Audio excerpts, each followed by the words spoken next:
Jaya Radha Madhava Kunja Bihari Radha Madhava Kunja Bihari Jaya Radha Madhava Kunja Bihari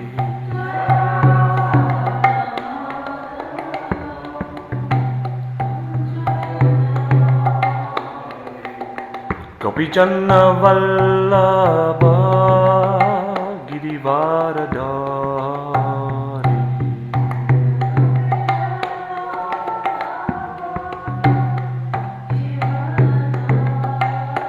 Jaya Gopijana Vallabha Girivaradari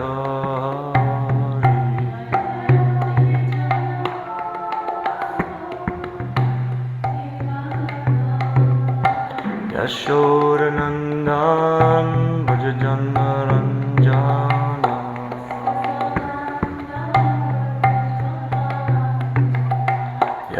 Yashodanandana Bhajajana Ranjana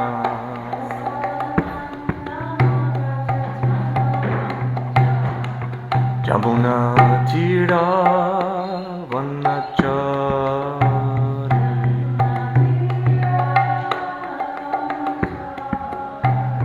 Jamuna Tira Vanachari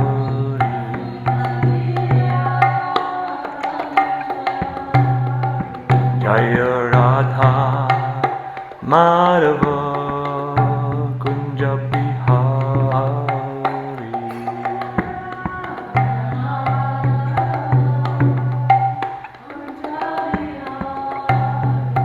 Jai Gopi Jana Vallabha Girivaradari Jaya Gopi Jana Vallabha Jaya Gopi Jana Vallabha Girivaradari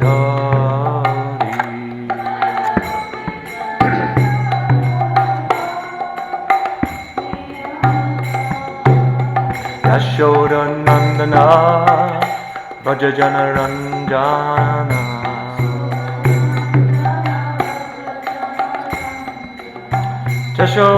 Yashodanandana Bhajajana Ranjana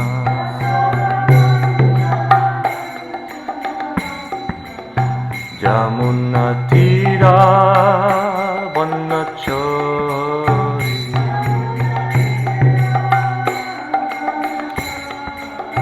Jamuna Tira Vanachari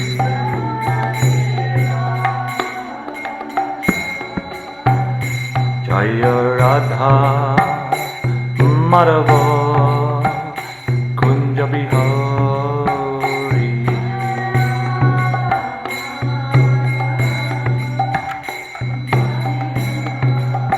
Jaya Radha Madhava Kunja Bihari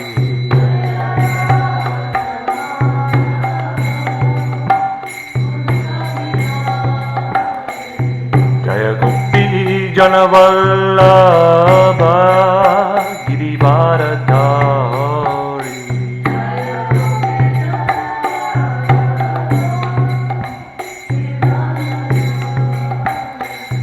Jaya Gopi Jana Vallabha Girivaradari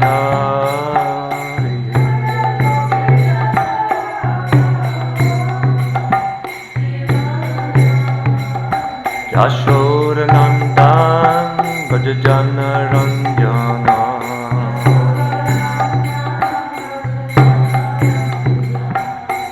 Yashodanandana Bhajajana Ranjana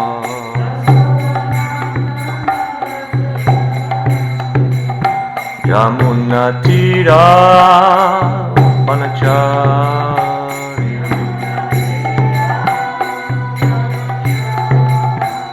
Jamuna Tira Vanachari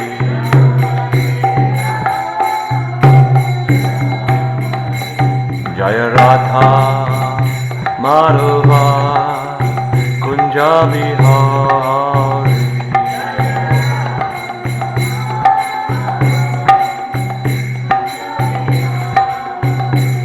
Jaya Shri Krishna Chaitanya Prabhu Nityananda Shri Advaita Gadadhara Srivasari Gaura Bhakta-vrinda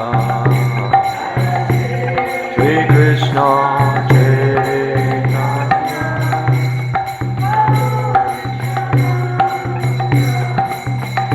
Shri Advaita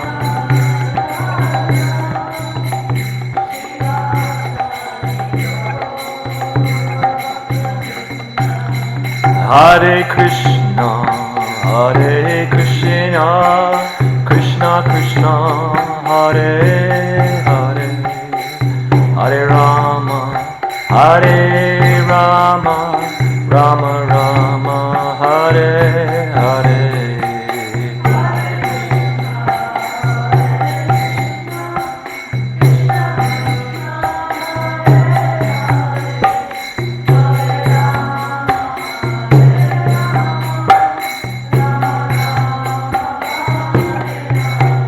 Hare Krishna, Krishna Krishna, Hare Hare, Hare Rama, Hare Rama, Rama Rama, Hare Hare. Krishna, Krishna Krishna, Hare Hare, Hare Hare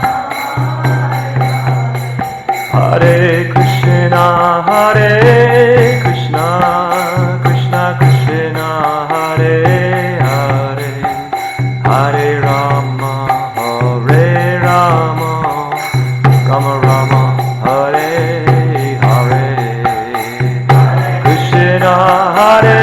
Krishna, Krishna Krishna, Hare Hare Rama,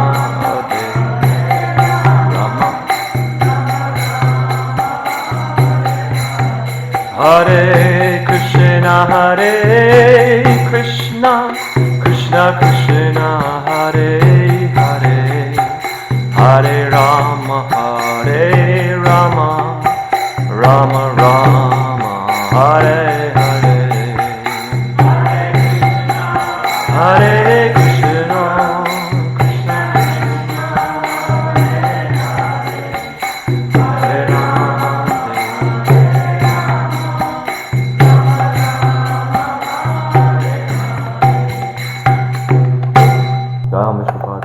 Parivachakacharya Ashotara Sata Srimad Srila A.C. Bhaktivedanta Swami Srila Prabhupada Ki Jai Jayam Vishnupad Paramahansa Parivrajacharya Ashotara Sata Srimad Srila Bhaktisiddhanta Saraswati Thakur Goswami Maharaj Srila Prabhupada Ki Jai Ananda Koti Vaishnavini Ki Jai Gaur Premanandi Hari Hari Bol. All glories to the assembled devotees, all glories to the assembled devotees, all glories to the assembled devotees, all glories to the lotus feet of Shri Shri Guru and Gauranga. All glories to Srila Prabhupada. Om Namo Bhagavate Vasudevaya. Om Namo Bhagavate Vasudevaya. Om Namo Bhagavate Vasudevaya. Today we're reading from the Srimad Bhagavatam, Canto 2, Chapter 10. Chapter entitled Bhagavatam is the answer to all questions. Text number 47. Parimanam chakalasya kalpalakshana vigraham yatha purasthad vyakyase Admam kalpam atoshrinu Parimanam chakalasya Kalpalakshana vigraham Yatha purasthad vyakyasye Padmam kalpam atoshrinu Parimanam chakalasya Kalpalakshana vigraham Yatha purasthad vyakyasye Padmam kalpam atoshrinu.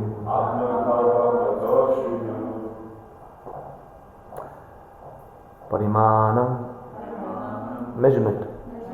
Cha, also. Kalasya, of time. Kalpa, a day of Brahma. Lakshana, symptoms. Vigraham, form. Yatha, as much as. Purastat, hereafter. Vyakyasya, shall be explained. Padmam, by the name Padma. Kalpam, the duration of a day. Ato, thus. Shrinu, just here. Translation. O King, I shall in due course explain the measurement of time in its gross and subtle features, with the specific symptoms of each. But for the present, let me explain unto you the Padma Kalpa. Please repeat, O King. I shall in due course explain the measurement of time in its gross and subtle features, with the specific symptoms of each. But for the present, let me explain unto you the Padma Kalpa. Purport by His Divine Grace, Srimad Bhagavatam. The present duration of a kalpa of Brahma is called the Varaha Kalpa, or Shweta Varaha Kalpa, because the incarnation of the Lord as Varaha took place during the creation of Brahma, who was born on the lotus coming out of the abdomen of Vishnu. Therefore, this Varaha Kalpa is also called Padma Kalpa, and this is testified by acharyas like Jiva Goswami as well as Vishwanath Chakravarti Thakur, in pursuance of the first commentator, Swami Sridhar. So there is no contradiction between the Varaha and Padma Kalpa of Brahma. Om Jnana Timirandasya Jnananjana Shalakaya Chakshurum Militam Jena Tasmai Shri Gurave Namaha. Jai Shri Krishna Chaitanya Prabhu Nityananda Shri Advaita Gadadhar Shri Vasari Gaura Bhaktivinoda. Hare Krishna, Krishna Krishna, Hare Hare, Hare Rama, Rama Rama, Hare Hare. I'd like to seek the blessings of all the assembled Vaishnavas. This is my second ever Srimad Bhagavatam class. I'm extremely nervous, so please give me your blessings that I might say something of value in line with Srila Prabhupada's teachings. So, here we have mentioned a kalpa. What is the length of a kalpa? Anybody? One day of Brahma? Very long time. One day of Brahma. Yes. That's the exact math. Well done.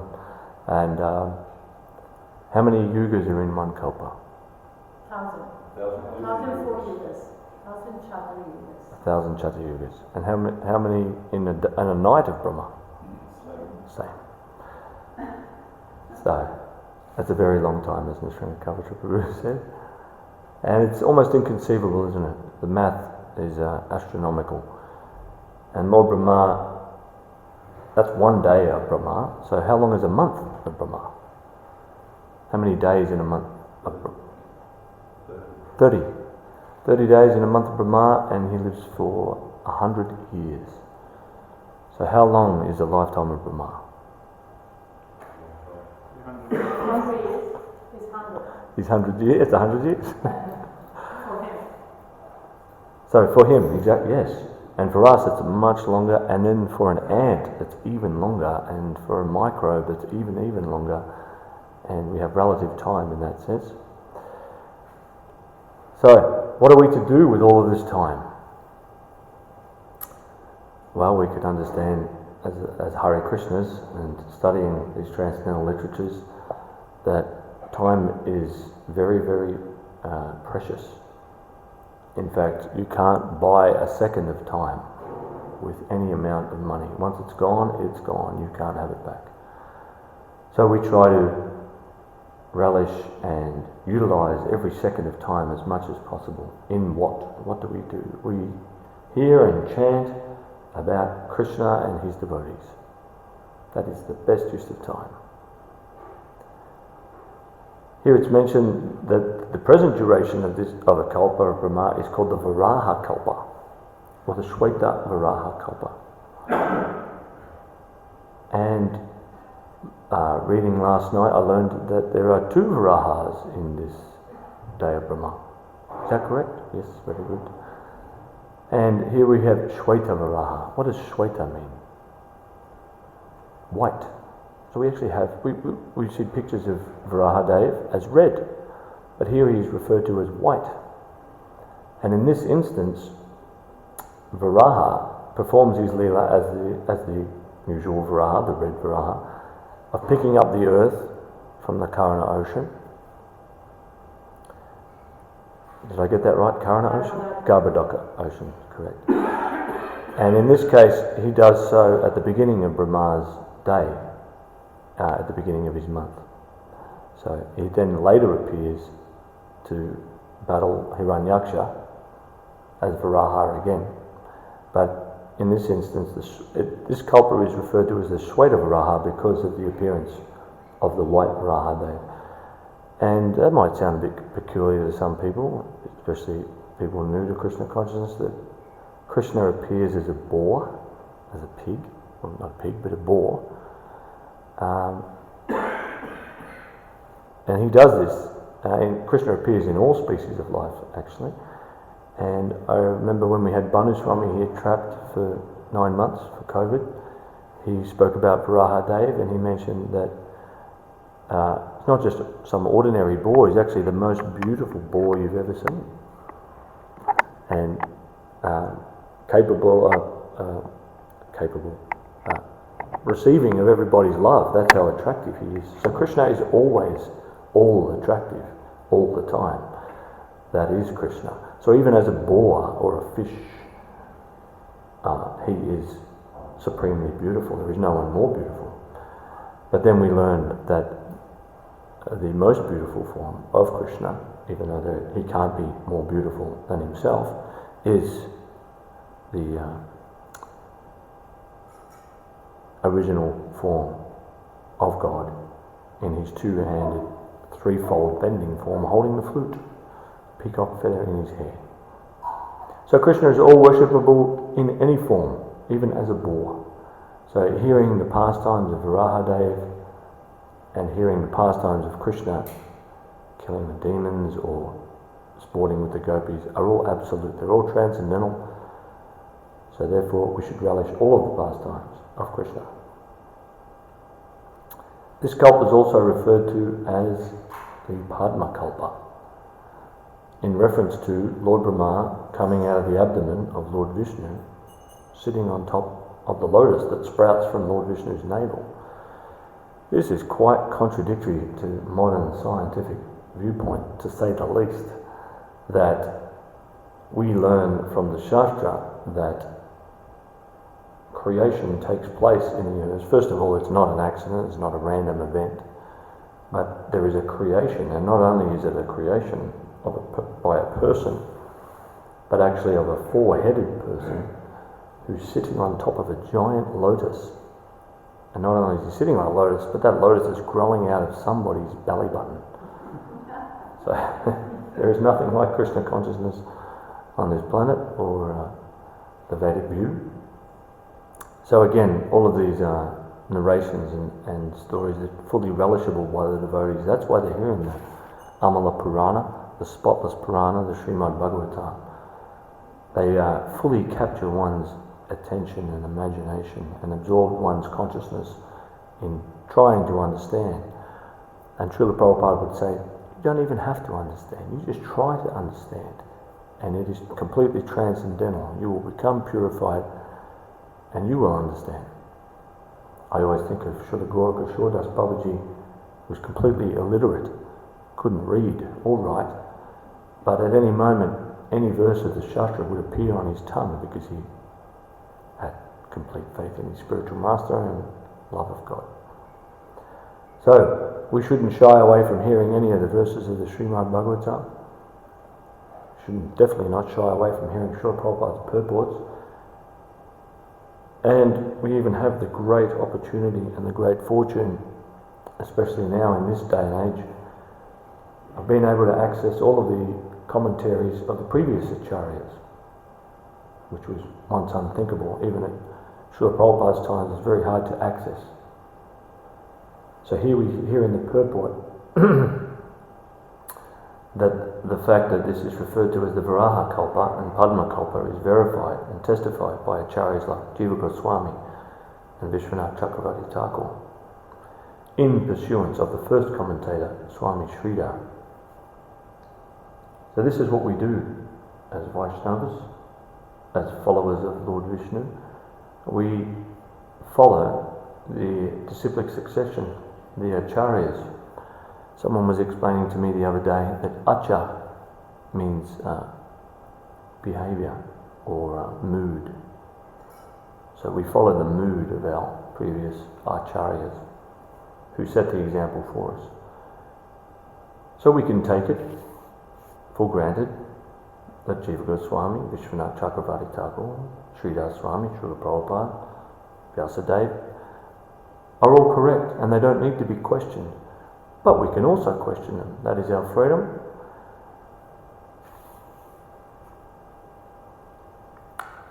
I tried to find out something about Sridhar Swami, an interesting character in our line, so I'd like to say something a little bit about him.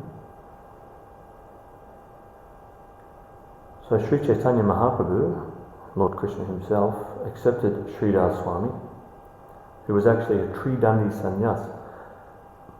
But the Mayavad sannyasis, not understanding Sridhar Swami, sometimes think that Sridhar Swami belonged to the Mayavad Ekadanda sannyas community, and actually this was not the case. And I heard this in correlation with Lord Chaitanya himself whispering a mantra in Keshava Bharati Maharaj, is that his name? Whispering his sannyas mantra. And in fact initiating him. Am I wrong about that? Okay, Mahaprabhu's acceptance of Sridhar Swami. Here we are. Sridhar Swami is the spiritual master of the entire world because by his mercy we can understand Srimad Bhagavatam. I therefore accept him as a spiritual master. Whatever you might write due to false pride trying to surpass Sridhar Swami would carry a contrary purport. Therefore, no one would pay attention to it. One who comments on Srimad Bhagavatam following in the footsteps of Sridhar Swami will be honoured and accepted by everyone. That's Lord Chaitanya in the Anjalila of the Chaitanya Charitamrita. And I found a nice article from Srila Bhakti Siddhanta Saraswati Thakur written in 1925. By research and study of the different cultural heritages of all the sampradayas, we learn that the Vishnu Swami Sampradaya is ancient. The Vishnu Swamis were Tridandi sannyasis, Vaishnavas, who bore the 10 names as well as the 108 names of the sannyasis. During the medieval age, Sridhar Swami Pad, who was a member of the Sri Vishnu Swami Sampradaya, was found to be a worshipper of Nrsingadev and from the external point of view on the path of reverence. The worship of Krishna was also prominent in his heart. Sridhar Swami could never have been a Kevala Dvaitavadi. Rather, he was a Shuddha Dvaita Vadi. According to the Shuddha Dvaita philosophy, the living beings are parts of the Absolute Truth. Maya is the energy of him. Maya is the energy of the Absolute Truth, and the world is the effect of the Absolute Truth. Therefore, the living beings, Maya and the material world are considered part of the Absolute Truth and not separate from him.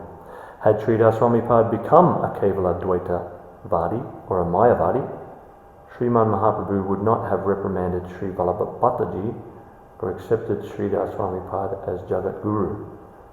Nor would he have taught the Acharyas and everyone else to explain Srimad Bhagavatam following in Sridhar Swami's footsteps. Had Sridhar Swami Pad become a Kevala Advaitavadi, Sri Jiva Goswami Pad would not have called him Bhaktyeka Rakshaka, the only protector of devotional service.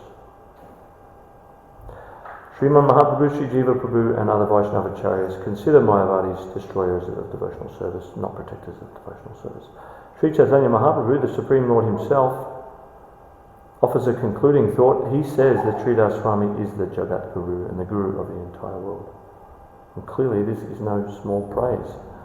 So here we have great glorification by Krishna himself, talking about Sridhar Swami. Not much is known about where he appeared or when he appeared, but here it's mentioned by Prabhupada that he was the very first commentator on the Srimad Bhagavatam, and therefore all others are following in his footsteps, including the great Jiva Goswami, who is mentioned here as well.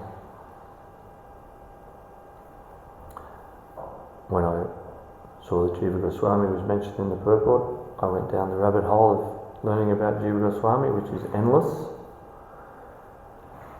Jiva Goswami wrote 500,000 verses in praise of Krishna. 500,000. He's considered the greatest scholar of all time. By modern Sanskritists, he's considered the greatest Sanskrit scholar of all time. In fact, he was so expert, he would write verses, prose, praise, with a metal object, cuneiform, into palm leaf, and if you imagine that for a second, if you ever made a mistake, you couldn't change it because you're using metal depressing into palm leaf. Never made a single mistake, of course, and 500,000 verses is no small effort. Here's a little bit about Jiva Goswami. He made his appearance in 1455, which is our 1533 in the Gregorian calendar. On the 12th day of the bright fortnight in the month of Bhadra, he disappeared from view at the age of 85 in 1540, on the third day of the bright fortnight. And he appeared as Rupa and Sanatana Goswami's nephew, and we know, for those who don't know, Rupa and Sanatana there on the far right, who were the Goswamis ordered by Lord Chaitanya to write literatures on bhakti. So Jiva Goswami appeared as their nephew, and when he was born he displayed all of the charming features of what's considered a Mahapurusha, or a great personality.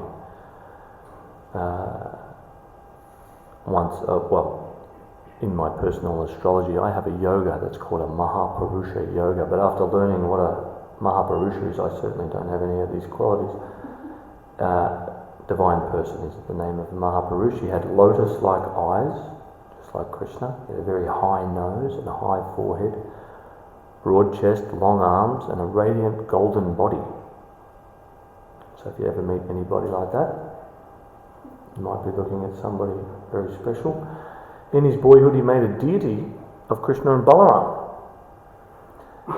Expressing his pure devotion, he would often cry while he worshipped them and offer them clothes and chandan, which is sandalwood paste, and flowers and ornaments, and tasty sweets. And he would take those tasty sweets and give them to his playmates. From the beginning he showed the kindness of two other jivas, living entities.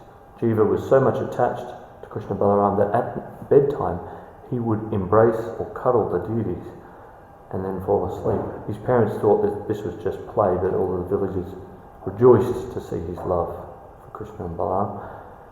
In school he quickly mastered Sanskrit grammar, poetry, logic, philosophy. Srimad Bhagavatam gave life to his life. Krishna Katha filled him with happiness. No one dared to speak about him. No one dared to speak to him about anything but Krishna. He toured Navadvip Dham with Sri Nityananda Prabhu, and he studied Sanskrit in Benares, and he resided in Vrindavan.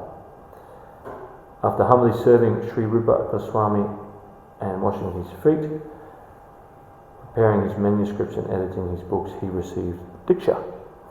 He received Diksha after all, doing all of that.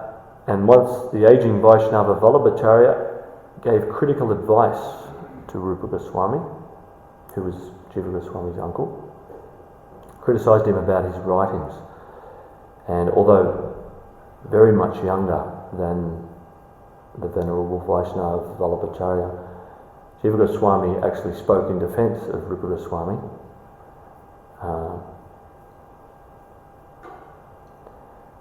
And his uncle, Rupa Goswami, actually chastised him and scolded him, telling him to leave Vrindavan, which would have been quite devastating for him at the time.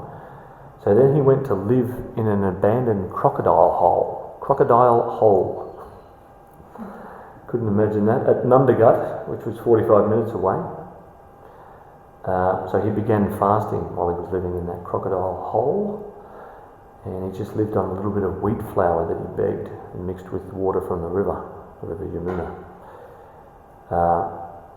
And when Sanatana Goswami, his other uncle, Rupa's brother, heard about this, he immediately brought him back to Rupa Goswami. And Prabhupada comments on this pastime, this guru-disciple pastime, and he says that Rupa Goswami cast Jiva out to teach all of us a lesson, and that is it wasn't done to punish Jiva Goswami, who's a perfectly liberated soul, a pure devotee, and an eternal associate of Krishna. The Prabhupada says that Rupa Goswami sent him out of Vrindavan to teach all the Jivas what he wrote in his own scripture, the Nectar of Instruction, Upadeshamrita, Vajjavegam Manasa Krodavegam, Jiva Vegam, that at all times devotees should control their tongues, their speech. So Jiva Goswami took that lesson for us all. So that's something we can remember today and every other day, to control our speech. So after the disappearance of his uncles, Jiva Goswami became our Acharya for our Gaudiya Sampradaya, to guide all the Vaishnavas, especially in Navadvip, Vrindavan and Puri. And although he was their leader, he was always very humble, a humble servant of the Jivas. So whenever Bengali Vaishnavas visited Vrindavan, he would lovingly receive them, arrange for prasadam and comfortable rooms, and even guide them on the parikrama. I just had a recent trip to Sydney, and a couple of very senior devotees down there were my hosts, and I just couldn't get over their mood, always trying to please me and trying to serve me and trying to do things. They wouldn't even let me wash up, they wouldn't let me do anything. And after reading this, it dawned on me, oh wow, this is the mood of the Vaishnavas. They just bend over backwards to do anything for everybody. So we aspire, at least I personally aspire to become like that. So he was a very expert scholar, still talking about Jiva Goswami. He'd just compose verses in his mind, and as I mentioned, he'd write them down without changing a single thing. Each verse was in a perfect meter and rhythm, perfect meaning. Considered the greatest philosophy in all of Indian history, and that is our great Acharya, Jiva Goswami. He is the youngest but most prolific writer amongst all of the Goswamis. He wrote, as I mentioned, 500,000 Sanskrit verses, about 25 books, and his books prove that Chaitanya's philosophy gives the essence of Vedic wisdom and the perfection of all religion. So I read this quote from somebody who works for the BBT currently, Satyanarayan Prabhu. He's translating Jiva Goswami's books, and he gives an interesting comment that another name of Jiva is Jivaka, or one who makes the Jivas emit ecstatic sounds. Sri Jiva Goswami did this by supplying the esoteric meaning of the Srimad Bhagavatam through his Bhagavat commentaries and the Satsandarbhas. One who expands the nature of the Jiva, his relation with the Lord. The process to achieve the goal and the ultimate purpose of life is Jivakam, or Jiva. So we can meditate on the meaning of the name Jiva and why he's so special to us. So I know it's not his appearance day, but I just wanted to say a little bit about Jiva Goswami. We have Vishwanath Chakravarti Thakur mentioned in the purport as well. I won't start talking about him. But this is our great fortune as aspiring Vaishnavas, practicing Vaishnavas, that we have an unlimited wealth of knowledge an unlimited wealth of information and histories at our fingertips at all times. And nowadays, it is more accessible than ever. I remember we had Sureshwara Prabhu here giving his seminar on Srila Prabhupada and explaining to us his position in ISKCON and for the next 10,000, well, for the rest of time actually.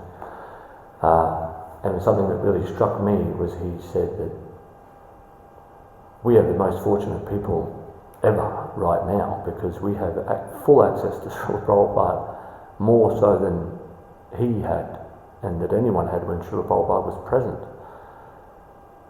So we really have no excuse to not progress spiritually very fast, because at any moment, at any time, we can pick out our smartphone, our smart device, our little MP3 player, and jump on the internet and go on a morning walk with Srila Prabhupada. You don't have to be didn't have to even be in the same country as Srila Prabhupada at the time.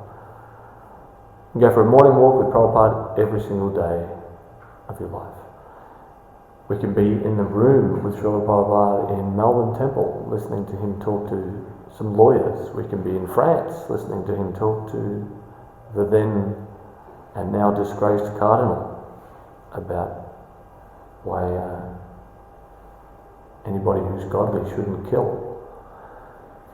We can sit with Srila Prabhupada in Vrindavan and listen to him talk on the Srimad Bhagavatam and the Nectar of Devotion. We can even hear him in the very, very early days in New York City, preaching to all of the devotees there. So what a great, great boon we've been given, great fortune. Let us not waste a single moment of this kalpa.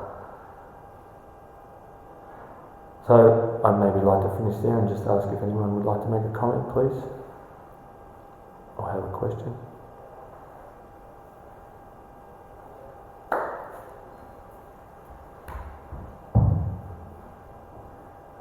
Hare Krishna. Excellent class, thank you very much, Prabhu. So my question is controlling of the speech.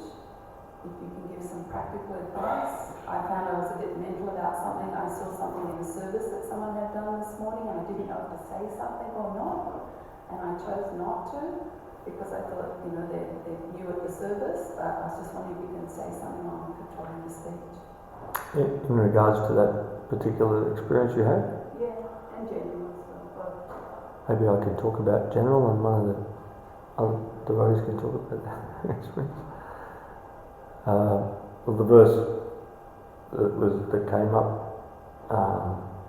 with Jiva Goswami and Rupa Goswami, Vacho Vegam Manasa Krodha Vegam. So Prabhupada writes in the purport, if I'm not mistaken, that controlling the tongue is referred to as speaking only Krishna Katha. Not something easy to do, but talking about service is Krishna Katha. So that's controlling the tongue.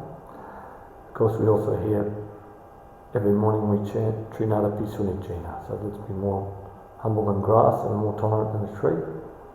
But I would maybe say that if we're in a position where we're guiding other devotees and teaching other devotees, then we can say something tactfully, palatably.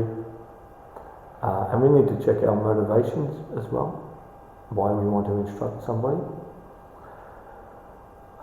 Further to that, on that verse, that purport, Prabhupada talks about that if we simply take Krishna Prasadam, we can go back to Godhead, which I really like hearing that one.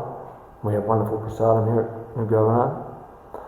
So if we make a solemn decision to only ever eat foodstuffs that are offered to Krishna, sometimes we might be out on the road and want to go to a restaurant or something like that, or grab a quick snack. But if we simply only eat what we offer to Krishna, especially Maha Prasadam, offered directly to the deity, then we can purify all of our senses. That verse talks about if you can control the tongue, you can control your belly, you can control your genitals, and control the mind.